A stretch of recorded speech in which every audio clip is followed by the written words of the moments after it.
పరిమళము నీదేనా నాలో పరవశము నిజమేనా బొండు మల్లి పువ్వు కన్నా తేలికగు నీ సోకు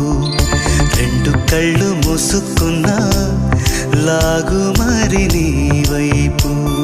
సొగసును చూసి పాడగాయలా కనులకు మాట రాదుగా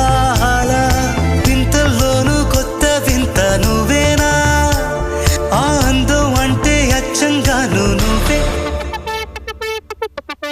ఏ చిలిపి కళ్ళలోన కలవో ఏ చిగురు గుండెలో నలయవో ఏ చిలిపి